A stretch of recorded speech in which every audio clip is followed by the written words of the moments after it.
Hello दोस्तों, नमस्कार। स्वागत है आपका अपना स्टडी चैनल लर्निंग जीएस वाला में।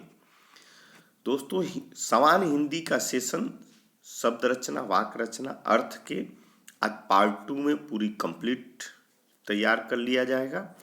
उसी के क्रम में पार्ट 1 के आगे आज हम शुरू करते हैं। तो अजीर का क्या अर्थ है? अजीर अजीर का क्या अर्थ है?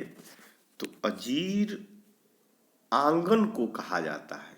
आंगन ऑप्शन संख्या ए सही हो जाएगा। अजीर का अर्थ आंगन होता है। चलिए आगे चलते हैं।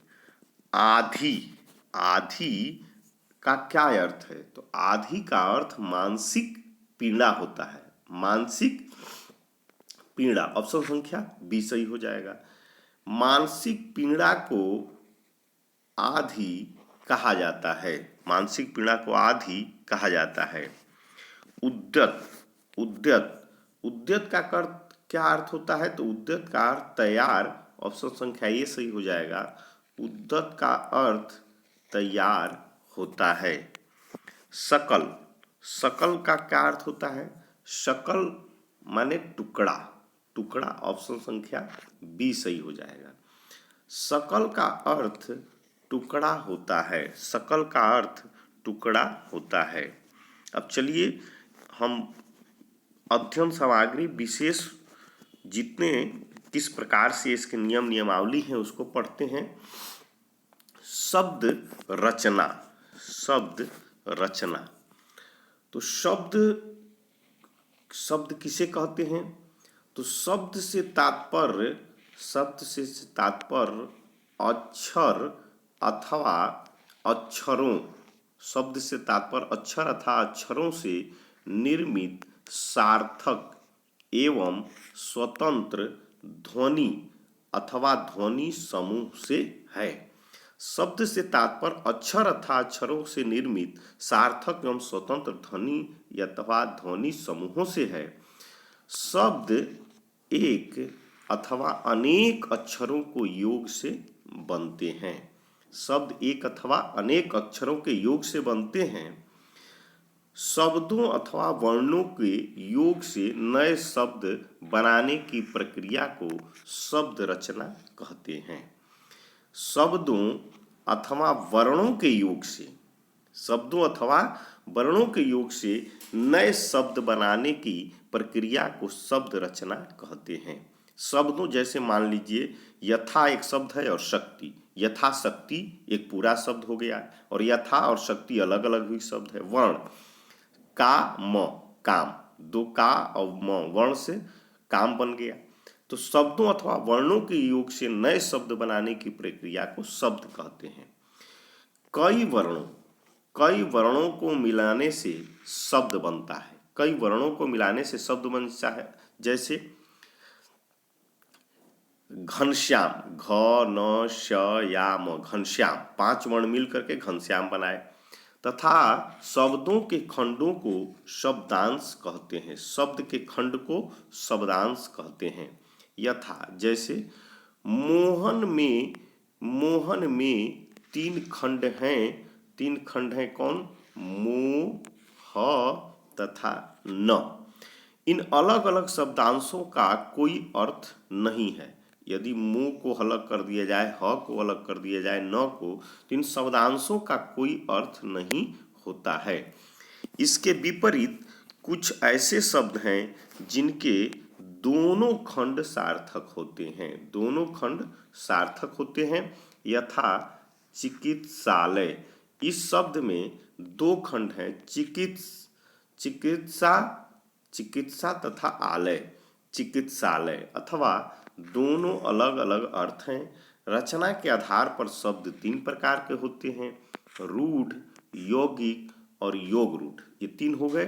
3 शब्द रचना के आधार पर शब्द 3 प्रकार के। अब कैसे कैसे होते हैं चलिए इसको समझते हैं। रूढ़ शब्द, जिन शब्दों के खंड सार्थक न हो, जिन खंडों के शब्द सार्थक न हो उन्हें रूढ़ शब्द कहते हैं। ये दूसरे शब्दों के मेल से नहीं बनते हैं, अतः इन्हें मूल शब्द भी, ध्यान रखिएगा, इन्हें मूल शब्द भी कहा जाता है। जैसे नाक, कान, पीला। यदि इनको खंड कर दिया जाए, ना क को ना का न कोई अर्थ होगा न क का, तो ऐसे शब्द रूढ़ या मूल शब्द कहे जाते हैं। अब यौगिक शब्द देखिए, यौगिक क्या होता है? यौगिक शब्द ऐसे शब्द जो दो शब्दों या शब्दांशों के मेल से बनते हैं, दो शब्द या शब्दांशों के मेल से बनते हैं और जिनके खंड सार्थक होते हैं, यौगिक शब्द कहलाते हैं। दो या दो से अधिक रूढ़ शब्दों के योग से यौगिक शब्द बनते हैं। दो या दो से अधिक, जैसे इसकी रचना दो प्रकार से होती है, शब्दांशों से भी होती है और शब्दों से भी होती है। इनके मेल से और शब्दों के मेल से शब्दांश दो प्रकार के होते हैं, उपसर्ग और प्रत्यय। उपसर्ग और प्रत्यय। उपसर्ग होता है कि जिसी शब्द में एक अलग कोई वर्ण लगा दिया जाए तो वह उपसर्ग होता है, और किसी शब्द में पीछे से कोई वर्ण लगा करके शब्द बना दिया जाए, वही शब्दांश। जैसे मान लीजिए कि जैसे मान लीजिए प्रत्यय कैसे बनता है, तो नकाम, ना ना काम, तो नाक में आम जोड़ दे तो ना काम हो जाएगा। ठीक है, तो इस तरह से जैसे उपकार, कार में उप जोड़ दिया जाए तो ये उपसर्ग, आगे जोड़ेंगे तो उपसर्ग, कार में उप जोड़ दीजिए या उपकार हो जाएगा, उपकार। तो इस तरह से इस शब्दांश दो प्रकार के होते हैं, उपसर्ग और प्रत्यय। चलिए आगे चलते हैं। उपसर्ग। अब उपसर्ग क्या होता है? तो उपसर्ग, अब देखिए उपसर्ग क्या होता है?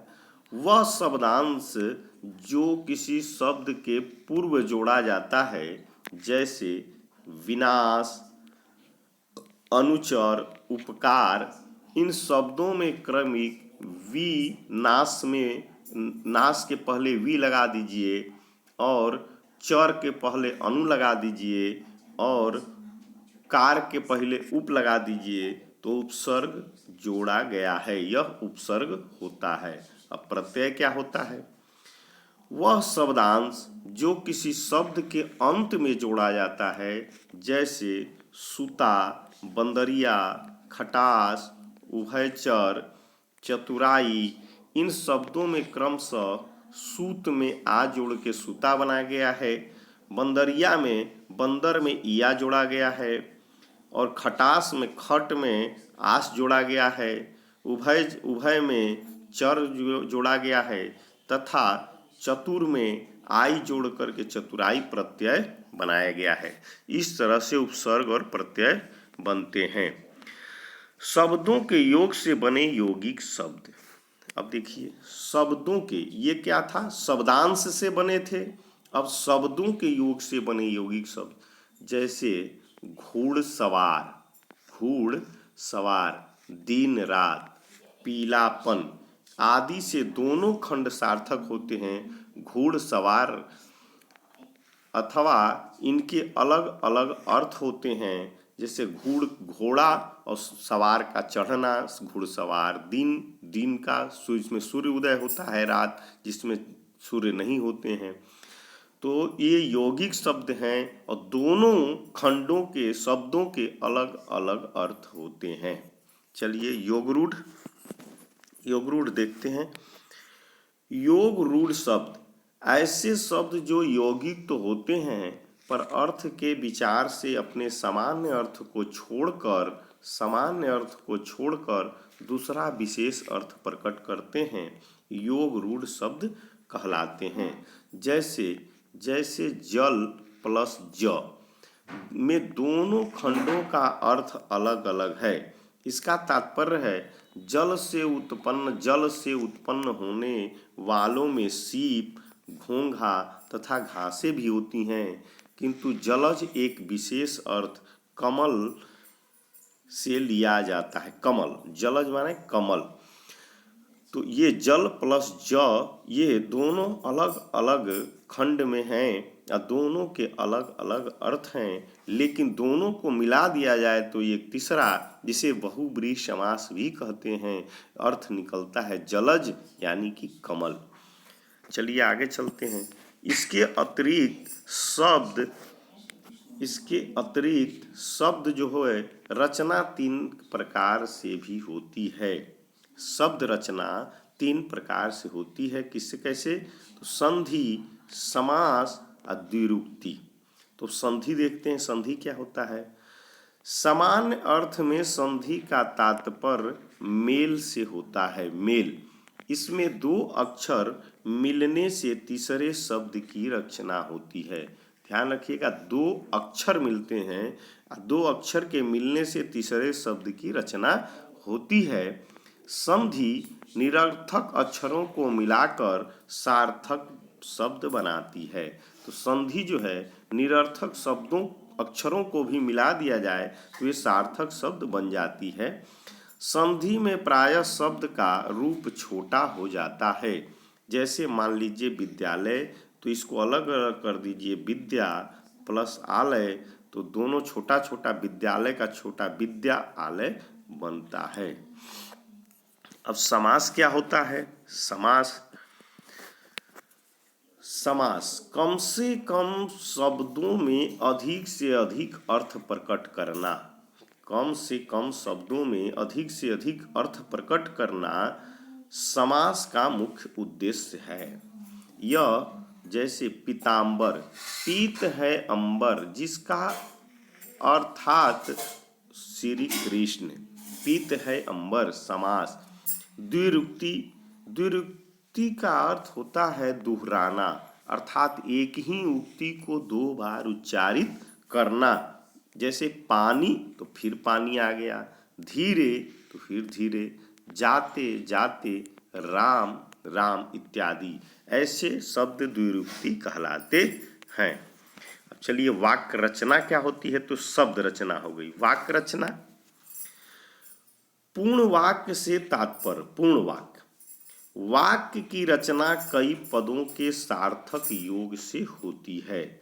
कई पद होते हैं उसमें और कई पदों के सार्थक योग से होती है। दूसरे शब्दों में हम कह सकते हैं कि वाक्य पदों का यह व्यवस्थित समूह है जिसमें पूर्ण अर्थ देने की शक्ति हो।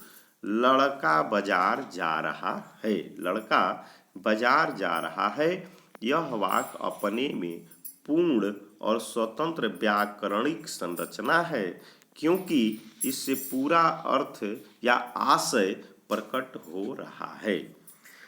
अब वाक्य के अंग कैसे होते हैं। वाक्य के अंग, वाक्य छोटा हो या बड़ा हो, उसके 2 ही अंग होते हैं, उद्देश्य और विधेय। उद्देश्य और विधेय, जिसके बारे में बात कही जाए उसे उद्देश्य कहते हैं, जबकि उद्देश्यों के बारे में जो कुछ कहा जाए उसे विधेय कहा जाता है। उद्देश्यों के बारे में और जिसके बारे में कहा जाता है वह उद्देश्य होता है। जैसे राम ने रावण को मारा, वाक्य में राम उद्देश्य और रावण को मारा यह विधेय है। किस प्रकार से? तो उद्देश्य कौन होता है? जिसके बारे में कहा जाए। तो किसके बारे में? तो राम के बारे में कहा गया है। और जो उस विधेय क्या होता है? उद्देश्य के बारे में जो कुछ कहा जाए, माने रावण को मारा, तो किसको मारा? तो रावण को। उद्देश्य के रूप में संज्ञा, सर्वनाम, विशेषण, क्रिया विशेषण, क्रियार्थक संज्ञा और वाक्यांश प्रयुक्त हो सकते हैं। तो उद्देश्य में संज्ञा, सर्वनाम, विशेषण, क्रिया विशेषण, क्रियार्थक संज्ञा और वाक्यांश होते हैं। चलिए आगे चलते हैं। अब संज्ञा क्या होती है? संज्ञा, तो संज्ञा, घोड़ा बुद्धिमान पशु है। घोड़ा तो बुद्धिमान के बारे में कहा जा रहा है, तो उद्देश्य कौन हो गया? घोड़ा। सर्वनाम, मैं उनका ऋणी हूं। उनका ऋणी कौन है? मैं हूं। तो मैं कौन हुआ? यह संज्ञा में घोड़ा हुआ। और सर्वनाम, जैसे संज्ञा किसे कहते हैं? तो किसी व्यक्ति वस्तु का नाम को मैं, तुम, वह, ये सर्वनाम होते हैं। तो मैं जो है ये उद्देश्य हो गया, और उनका जो है ऋणी हूं, उनका विधेय हो गया। अब विशेषण क्या होता है? विद्वान सदा पूजा जाता है। तो कौन पूजा जाता है? उद्देश्य कौन होगा? विद्वान। और पूजा, उद्देश्य विद्वान और विधेय पूजा। भाई विद्वान सदा पूजा जाता है। क्रिया विशेषण, वह तेज दौड़ता है। तो तेज दौड़ने का काम कौन करता है? तो वह करता है। वह, तो वह कौन हुआ? उद्देश्य हुआ। और तेज क्या हुआ? विधेय हुआ। क्रियार्थक संज्ञा, पढ़ना ज्ञानवर्धन का सबसे बड़ा साधन है। तो ज्ञानवर्धन कैसे आएगी? उद्देश्य क्या हुआ? पढ़ करके, पढ़ करके, और ज्ञानवर्धन विधेय हुआ। वाक्यांश, भाग्य भरोसे बैठे रहना आलसियों का काम है। तो आलसी क्या करते हैं? उद्देश्य इसमें कौन हुआ? भाग्य भरोसे बैठे रहते हैं। चलिए अब आगे चलते हैं।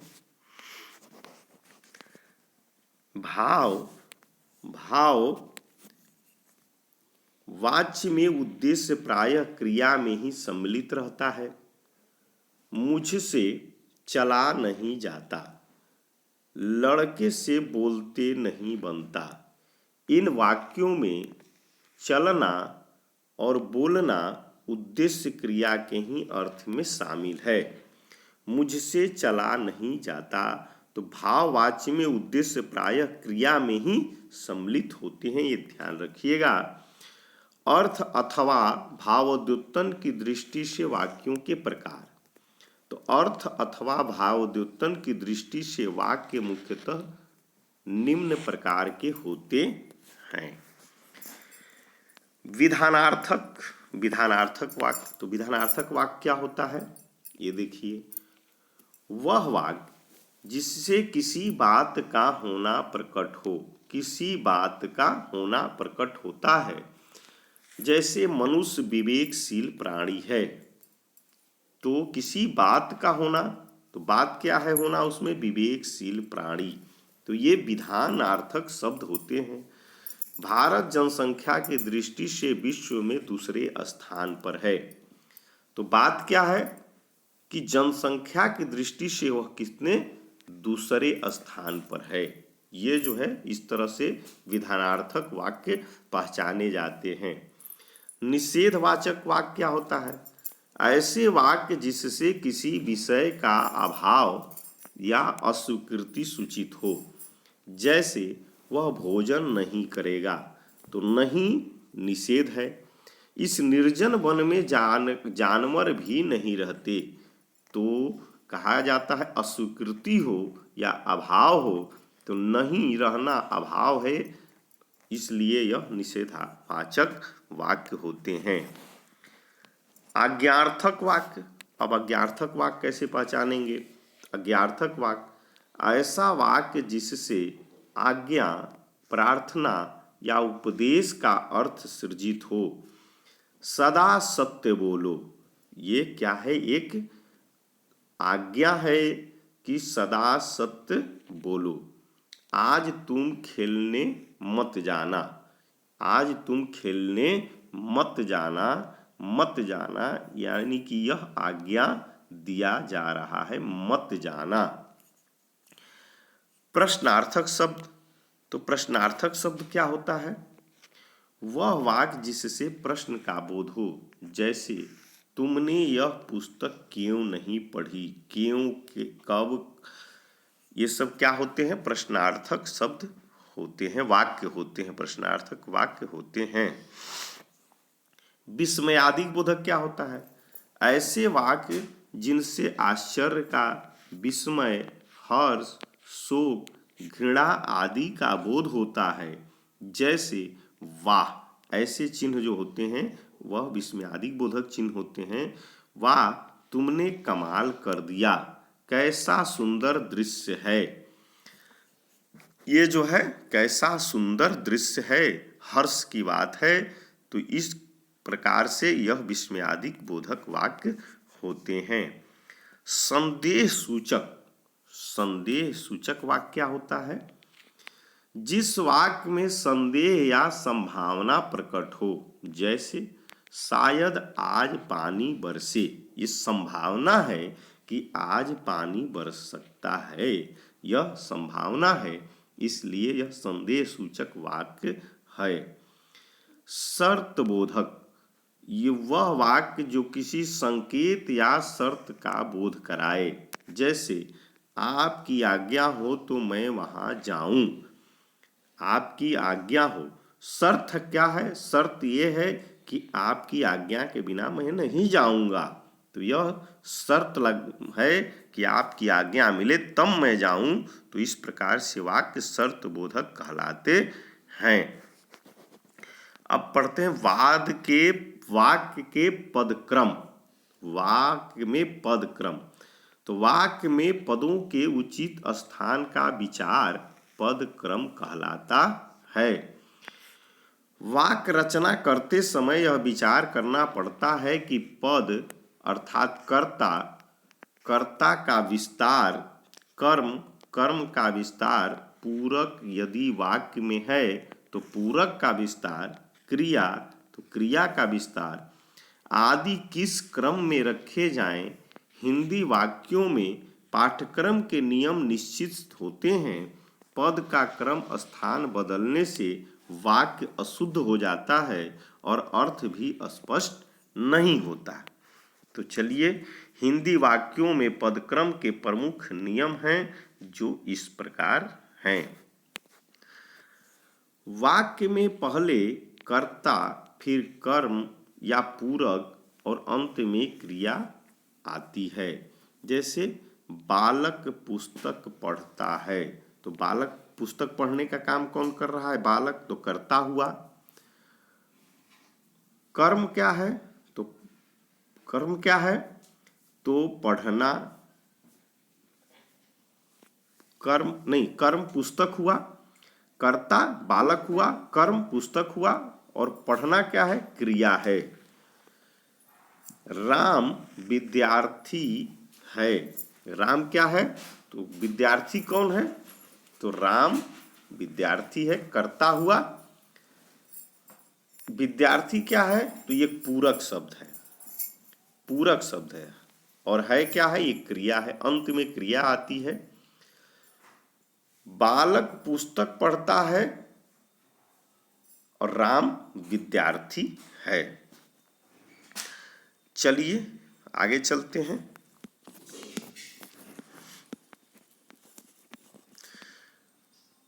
द्विकर्मक क्रियाओं में गौण कर्म पहले और मुख्य कर्म पीछे रहते हैं। जैसे मैंने राम को पुस्तक दी, तो द्विकर्मक हुआ। मैंने राम को पुस्तक दी। तो द्विकर्मक क्रियाओं में गौण कर्म पहले होते हैं और मुख्य कर्म पीछे होते हैं। तो मैंने पुस्तक राम को, तो मैंने क्या हुआ? मैंने देने का काम कौन कर रहा है? तो कर्ता करेगा, मैंने। गौण कर्म किसको? तो राम को। ये राम को गौण कर्म हुआ। मुख्य कर्म क्या है? देने में क्या भाई दिया गया? तो पुस्तक दिया गया और क्रिया दी। विशेषण संज्ञा के पहले और क्रिया विशेषण प्रश्नवाचक के अतिरिक्त क्रिया के पहले आते हैं। विशेषण कब आते हैं? संज्ञा के पहले। विशेषण संज्ञा के पहले और क्रिया विशेषण प्रश्नवाचक के अतिरिक्त क्रिया के पहले आते हैं। जैसे बड़े प्रसिद्ध अभिनेता आज यहाँ आए हुए हैं। बड़े प्रसिद्ध अभिनेता आज यहाँ आए हुए हैं। तो विशेषण कौन है? विशेषण हुआ प्रसिद्ध। विशेषण कौन हुआ? प्रसिद्ध। संज्ञा अभिनेता, अभिनेता क्या हुआ? संज्ञा, यह कर्ता हुआ। क्रिया विशेषण तो यहाँ आए हुए हैं, यह क्रिया हुआ। निषेधवाचक अवयव, निषेधवाचक अवयव न, नहीं, मत प्रायः क्रिया के पूर्व में आते हैं, क्रिया के पूर्व में आते हैं। जैसे मैं नहीं पढ़ूंगा, तो मैं क्या हुआ? मैं तो यहाँ कर्ता हुआ। पढ़ना क्या हुआ? क्रिया हुआ। और नहीं उसके क्रिया के पहले आता है तो नहीं। तुम मत करना, तो तुम क्या हुआ? तुम जो हुआ कर्ता, आना क्रिया, मत निषेध हुआ। जब तक मैं न जाऊं, तो न बीच में क्रिया के पहले, तुम तब तक वहां, तुम तब तक वहीं रहना। शर्त बोधक, समुच्चय बोधक यदि, तो यद्यपि, तथापि, प्रायः जोड़ने वाले वाक्यों के प्रारंभ में आते हैं। जैसे यदि वह जाएगा तो मैं जाऊंगा, यदि वह जाएगा तो मैं जाऊंगा, यद्यपि उसने बहुत परिश्रम किया तथापि वह सफल नहीं हो सका। तो यदि, तो यद्यपि, तथापि, प्रायः जोड़ने वाले वाक्य से कहाँ आएंगे? प्रारंभ में। तो यदि कहाँ आया है? प्रारंभ में। यद्यपि कहाँ आया है? प्रारंभ में। तथापि कहाँ आया है? प्रारंभ में। तो ये शर्त बोधक वाक्य होते हैं। विस्मयादिक और संबोधन प्रायः, विस्मयादिक, बोधक और संबोधन प्रायः वाक्य के प्रारंभ में आते हैं। जैसे अरे, ये देखिए विस्मयादिक, यह क्या हुआ? मित्र तुम अब तक कहाँ थे? तो विस्मयादिक और संबोधन प्रायः वाक्य के प्रारंभ में आते हैं। तो मित्र तुम कहाँ, अब तक कहाँ थे? अरे, ये देखिए विस्मयादिक हुआ, इस संबोधन हुआ मित्र तुम। बल के लिए हिंदी वाक्य में पद क्रम बदल भी जाता है। जैसे लड़के को मैंने नहीं देखा, कर्म का स्थानांतरण हो गया। मैंने पहले आना चाहिए, लेकिन लड़के को पहले आ गया और मैंने जो है बाद में आ गया, तो ये पद क्रम बदल गया।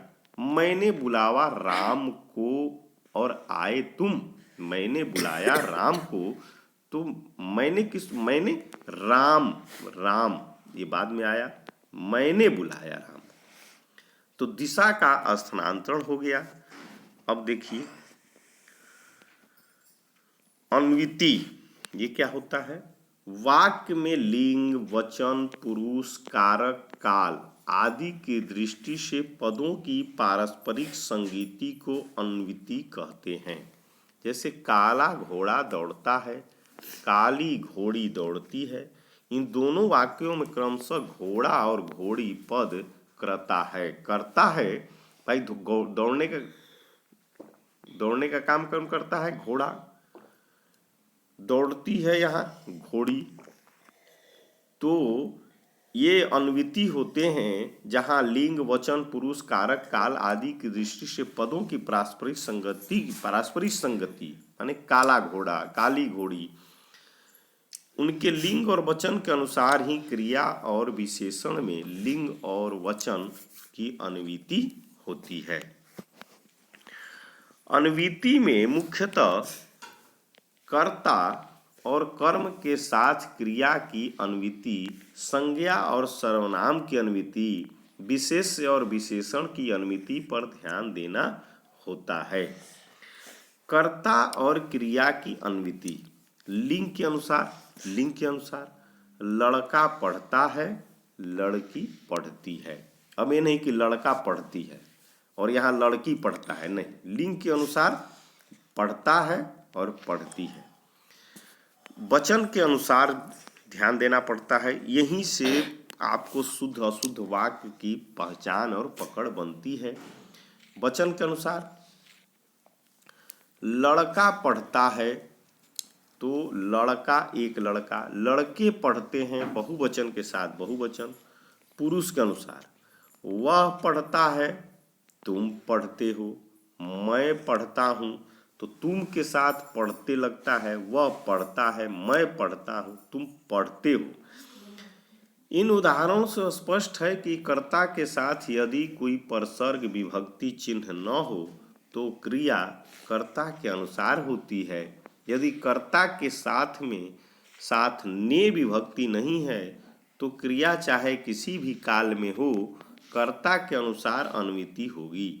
जैसे श्याम रोटी खाता है, श्याम रोटी खाता है, गीता रोटी खाती है। वर्तमान काल सोहन आज पुस्तक पढ़ेगा, सीता पुस्तक पढ़ेगी। ये भविष्यत हुआ। वर्तमान में कैसे?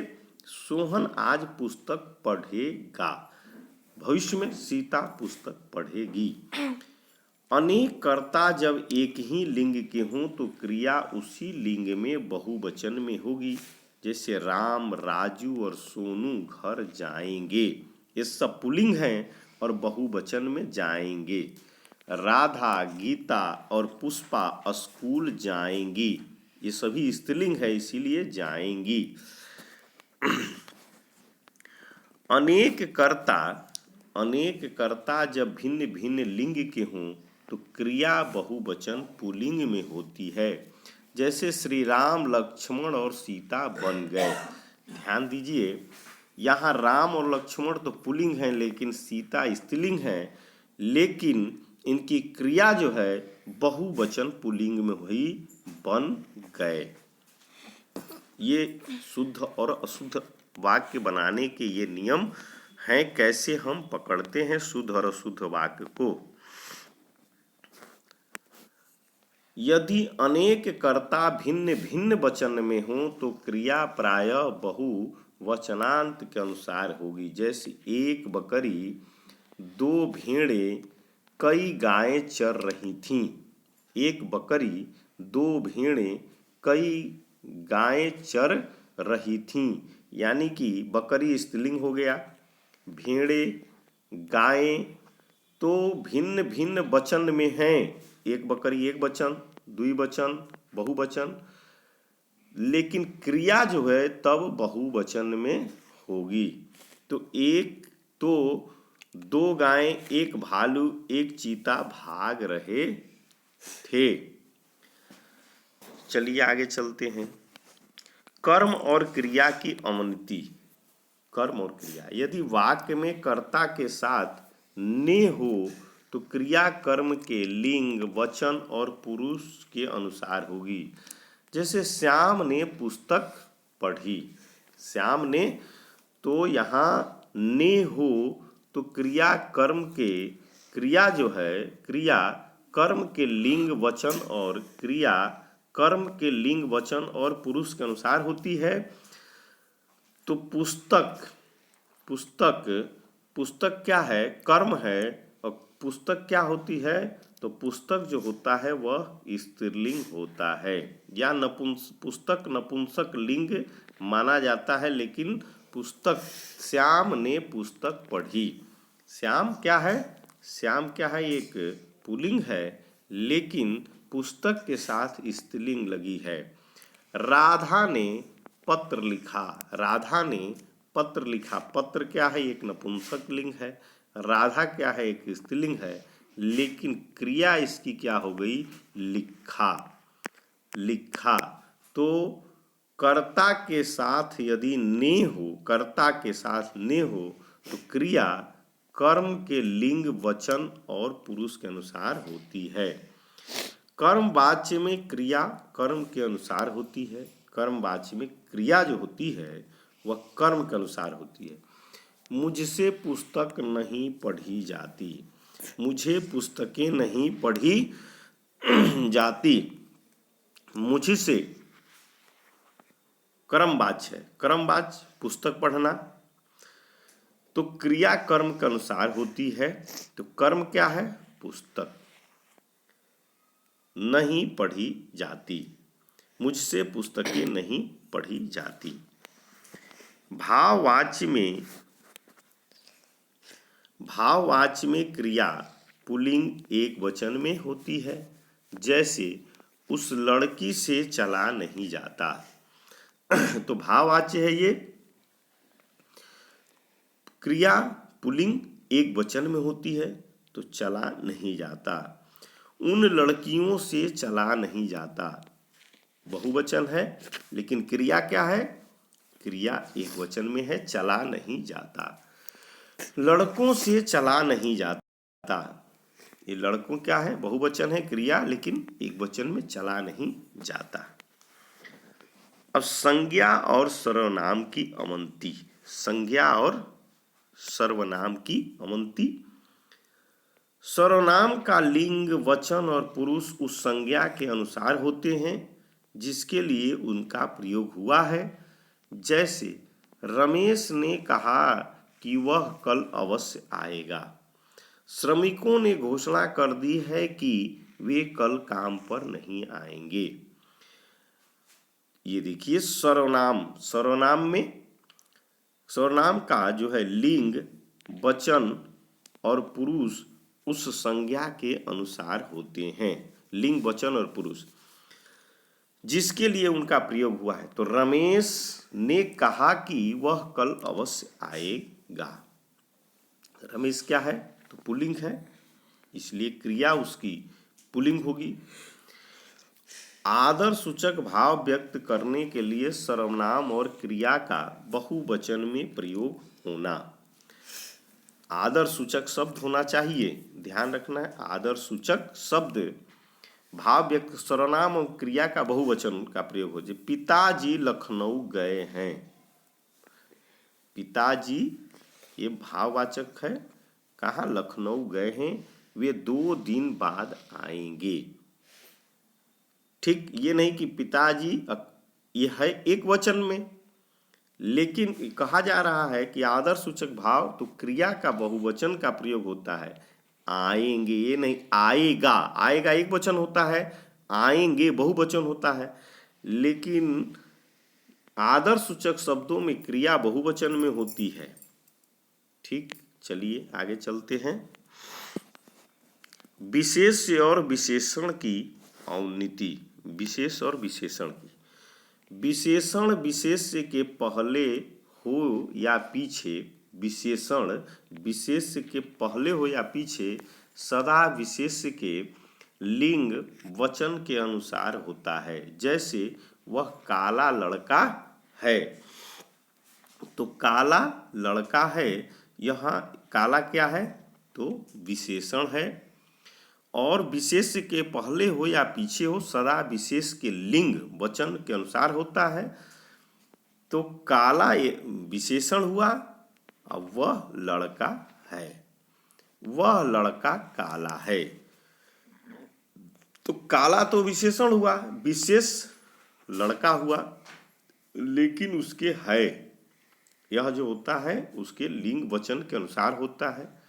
सुंदर, सफेद, लाल, चतुर, चालाक आदि आकारांत विशेषण अपने विशेष्य के अनुसार नहीं बदलते हैं।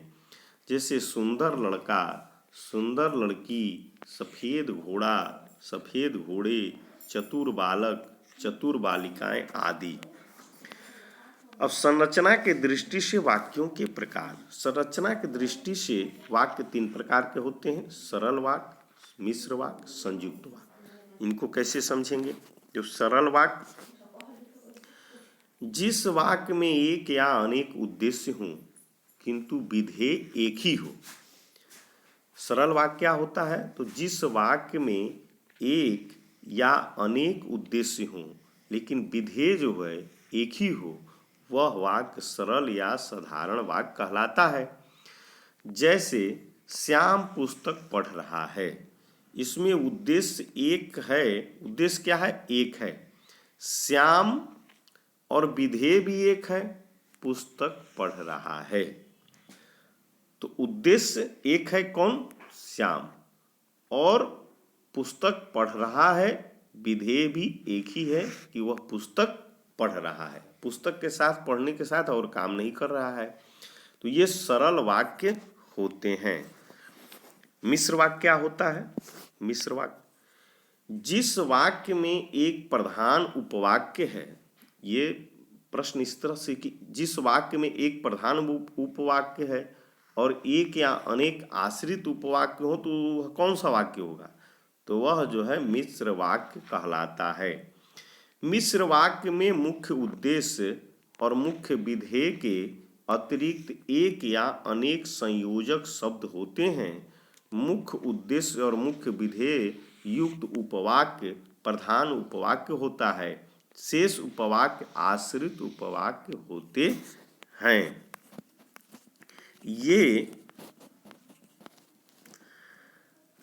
ये आश्रित उपवाक्य प्रधान उपवाक्य पर आश्रित होते हैं। जैसे उसने कहा कि मैं कल तुम्हारे घर आऊँगा, तो यहाँ प्रधान वाक्य कौन हुआ? उसने कहा मैं कल तुम्हारे घर आऊँगा, ये विधेय हुआ और जो है ये उसका सपोर्टर आश्रित वाक्य हुआ कि मैं कल तुम्हारे घर आऊँगा। इस वाक्य में उसने कहा प्रधान उपवाक्य है और मैं कल तुम्हारे घर आऊँगा आश्रित वाक्य है।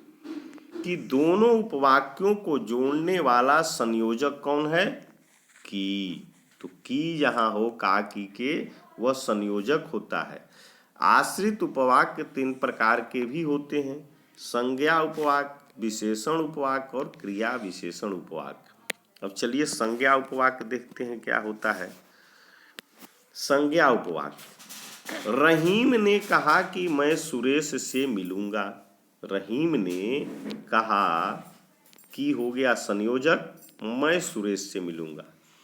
इसमें रहीम ने कहा प्रधान वाक्य है भाई, रहीम पहले कहा कि मैं मिलूंगा, जबकि मैं सुरेश से मिलूंगा यह आश्रित वाक्य आश्रित संज्ञा उपवाक्य है, क्योंकि यह रहीम के द्वारा कही हुई बात के लिए प्रयुक्त हुआ है। अब विशेषण उपवाक्य क्या होता है? तुम ऐसी बात कर रहे हो, तुम ऐसी बात कर रहे हो जो सबको बुरी लगेगी। जो क्या है? एक संयोजक है। तो मिश्रित वाक्य में संयोजक तो होना ही होना है। तो इसमें जो सबको बुरी लगेगी, जो सबको बुरी लगेगी आश्रित विशेषण उपवाक्य है। बुरा क्या है? विशेषण है। जिनसे जब जहां आदि से संयुक्त होने वाले उपवाक्य पर विशेषण उपवाक्य होते हैं। जो जब जहां जैसे ये संयोजक से जुड़े रहते हैं। क्रिया विशेषण उपवाक्य क्या होता है? क्रिया विशेषण उपवाक्य जब वह आएगा तब मैं चला जाऊंगा। जब वह आएगा तब क्या है? एक संयोजक वाक्य है। इसमें तब मैं चला जाऊंगा क्रिया विशेषण उपवाक्य है। क्रिया विशेषण प्रधान उपवाक्य की क्रिया की विशेषता बताता है। क्रिया विशेषण उपवाक्य की पहचान जब, ज्यों-ही, जब तब, जब कभी, जहाँ तहाँ, जैसे तैसे, ज्यों त्यों आदि संयोजक शब्दों के द्वारा की जाती है। तो इन तीनों को ध्यान रखिएगा कि क्रिया विशेषण उपवाक्य जो होता है, जब, ज्यों ही, जब तब, जब ये आ जाए तो वह क्रिया विशेषण उपवाक्य होता है। और इससे पहले विशेषण में क्या आया था कि इसमें जो होता है जो इस तरह से आते हैं संज्ञा उपवाक्य। संज्ञा में तो जानते हैं किसी स्थान, जैसे राम, रहीम। अब देखिए संयुक्त वाक्य। संयुक्त वाक्य जिस वाक्य में एक प्रधान उपवाक्य और एक या अधिक से अधिक प्रधान उपवाक्य के समकक्ष समानाधिकरण उपवाक्य हों उसे संयुक्त उपवाक्य कहते हैं। राम आया और सोहन चला गया, ये और इस तरह से संयोजक से जुड़े होते हैं, पर दोनों समानाधिकरण उपवाक्य हैं। ध्यान रखिएगा कि संयुक्त वाक्य में एक प्रधान वाक्य एक या अधिक से अधिक प्रधान उपवाक्य समकक्ष होते हैं। माने राम आया और सोहन चला गया, बात के बराबर हुई। एक आया और एक गया, तो समान होना चाहिए, अर्थात एक दूसरे पर आश्रित नहीं होते हैं। यहाँ आश्रित मिश्र वाक्य में आश्रित होते हैं, जबकि यहाँ आश्रित नहीं होते हैं। राम आया और सोहन चला गया। वाक्यों का रूपांतरण, वाक्यों का रूपांतरण एक प्रकार के वाक्य को दूसरे प्रकार के वाक्य में परिवर्तन करने की प्रक्रिया को वाक्यों का रूपांतरण कहते हैं। रूपांतरण के अभ्यास से संबंधित लोगों को तीनों प्रकार के वाक्यों की रचना करने की दक्षता प्राप्त होगी। साथ ही में शैली की विविधता से भी अवगत होंगे। रूपांतरण के कुछ उदाहरण हैं, देखिए। सरल वाक्य, भीड़ के कारण यहाँ बैठा नहीं जाता। भीड़ के कारण यहाँ बैठा नहीं जाता। मिश्र वाक्य, यहाँ इतनी भीड़ है कि, यहाँ इतनी भीड़ है कि वहाँ बैठा नहीं जाता। ये रूपांतरण हो गया सरल वाक्य का रूपांतरण मिश्र वाक्य में। संयुक्त वाक्य में कैसे, यहाँ भीड़ है और यहाँ बैठा नहीं जाता, ये रूपांतरण हो गया। अब चलिए अर्थ को समझते हैं। अर्थ क्या होता है? शब्द और अर्थ का अटूट संबंध होता है। शब्द और अर्थ का, अर्थ के अभाव में भाषा का कोई महत्व नहीं है। यानी कि कोई आप जो भाषा बोले उसका कोई अर्थ न निकले तो उसका कोई महत्व नहीं होता है, परंतु दोनों की अपनी अपनी महत्ता है। किसी वस्तु को देखने अथवा उसकी ध्वनियों को सुनने से मन मस्तिष्क में यह बात बैठ जाती है कि यह वस्तु इस श्रेणी अथवा प्रजाति की है। इसी को अर्थबोध कहते हैं। अर्थबोध के 8 साधन माने गए हैं। अर्थबोध के 8 साधन माने गए हैं। कौन कौन? व्यवहार, आप्तवाक्य, उपमान, प्रकरण, विवृत्ति यानी कि व्याख्या, प्रसिद्ध पद, व्याकरण और कोश। तो अर्थभेद के याद रखिएगा ये 8 साधन माने गए हैं। चलिए अब हम कुछ अभ्यास के प्रश्न करते हैं। सभी हम शब्द रचना, वाक्य रचना और अर्थ को अच्छे से समझ चुके हैं, इसलिए प्रश्न बनाने में एकदम आसानी होगी। तो हमारे सामने पहला प्रश्न है, आहा कल बड़ा मजा आएगा किस प्रकार का वाक्य है? तो ये विस्मयादि बोधक चिन्ह लगा हुआ है, तो ऑप्शन संख्या डी सही हो जाएगा, विस्मयादि बोधक। जिस वाक्य से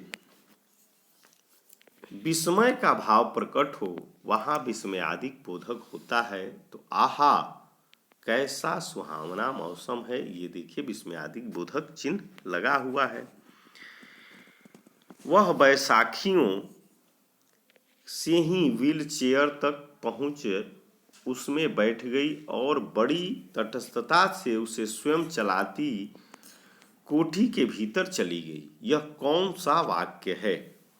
तो वह बैसाखियों से ही व्हील चेयर तक पहुंच उसमें बैठ गई और लगा है और बड़ी तटस्थता से, तो ये कौन और है? तो ये संयुक्त वाक्य है, ऑप्शन संख्या बी सही हो जाएगा, संयुक्त वाक्य। उपर्युक्त वाक्य में 2 वाक्य हैं, दोनों वाक्य स्वतंत्र अर्थ दे रहे हैं किंतु वे वाक्य और से जुड़े हुए हैं। ऐसे वाक्य को संयुक्त वाक्य कहते हैं। संयुक्त वाक्य में 2 या 2 से अधिक सरल वाक्य होते हैं जो और, किंतु या इसलिए से जुड़े रहते हैं।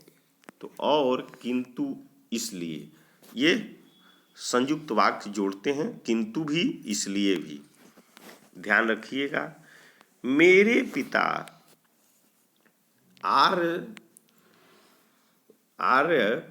पिता आर्य रुमाज रानी मंडी के प्रधान थे और माँ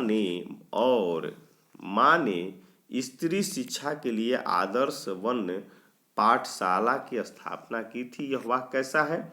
और, तो आप जानते हैं संयुक्त वाक्य हुआ। उपर्युक्त संयुक्त वाक्य है। इस वाक्य में और शब्द एक वाक्य से दूसरे वाक्य को जोड़ रहा है। चलिए, मैं स्कूली पढ़ाई पर जोर देती थी। यह वाक्य क्या है? तो माँ स्कूली पढ़ाई पर जोर देती थी। तो यह एक साधारण वाक्य है, सरल वाक्य। ऑप्शन संख्या सी हो जाएगा। माँ स्कूली पढ़ाई पर जोर देती थी, इसमें कुछ नहीं है, साधारण वाक्य है। जल्दी जल्दी घर लौट आया और 2 रुपए में से 1 रुपया 6 आना माँ के हाथ में रख दिया। तो ये संयुक्त वाक्य ऑप्शन संख्या बी सही हो जाएगा। जल्दी जल्दी घर लौट आया और 2 रुपए में से 1 रुपया 6 आना भी के हाथ में रख दिया, यह संयुक्त वाक्य है। उनका आशीर्वाद था या मेरा जी तोड़ परिश्रम की तीसरे चौथे में मेरे अच्छे नंबर आए और 5वें में तो मैं फर्स्ट आया। यह कौन सा वाक्य है? तो यह मिश्रित वाक्य है। उनका आशीर्वाद था या मेरा जी तोड़ परिश्रम की तीसरे चौथे की का ये लग गया है, इसलिए यह मिश्रित वाक्य है। उनका आशीर्वाद था या मेरा जी तोड़ परिश्रम की तीसरे चौथे में मेरे अच्छे नंबर आए और 5वें दिन मैं फर्स्ट आया, यह एक मिश्रित वाक्य है। इस साल इंटरमीडिएट पास किया था, यह वाक्य कैसा है? तो इस साल इंटरमीडिएट पास किया था, यह साधारण वाक्य है, सरल वाक्य है। प्रश्नवाचक वाक्य किसे कहते हैं? तो प्रश्नवाचक वाक्य किसे कहते हैं? तो जिस प्रश्न का उत्तर दिया जाए, जिस वाक्य में प्रश्न पूछा जाता है, तो ऑप्शन संख्या बी सही हो जाएगा। वह बोले चलती क्यों नहीं है जी? वह बोले चलती क्यों नहीं है जी, में किस प्रकार का वाक्य है? तो क्यों लगा है, तो क्यों जो होता है वह प्रश्नवाचक चिन्ह होता है, इसलिए ऑप्शन संख्या डी सही हो जाएगा। मोहन अच्छी किंतु जिद्दी लड़की है, यह वाक्य कैसा है? तो हमने बताया और किंतु, इसलिए यह संयुक्त वाक्य होते हैं। संयोजक किंतु और इसलिए से जुड़े होते हैं। उपर्युक्त वाक्य संयुक्त वाक्य है। 2 शब्दों, पदबंधों या वाक्यों को जोड़ने वाले शब्द योजक कहलाते हैं। वहाँ किंतु योजक शब्द है कि इन्हें समुच्चयबोधक भी कहते हैं। तो दोस्तों, आज का यह सेशन महत्वपूर्ण समाप्त होता है। काफ़ी इम्पोर्टेंट सेशन आज रहा। तो आप दोस्तों यदि मेरे चैनल पर नए हों और सब्सक्राइब नहीं किए हों तो सब्सक्राइब कर लें, ताकि हिंदी का सेशन रोज़ सुबह जो मिलता है, शाम को जीएस मिलता है, करेंट अफेयर्स मिलता है, तो आपको नोटिफिकेशन जैसे हम डालें तुरंत आपको मिल जाए। इसलिए चैनल को सब्सक्राइब करके बेल आइकन को दबा दें और दोस्तों में शेयर कर दें। थैंक यू दोस्तों। ओके, धन्यवाद।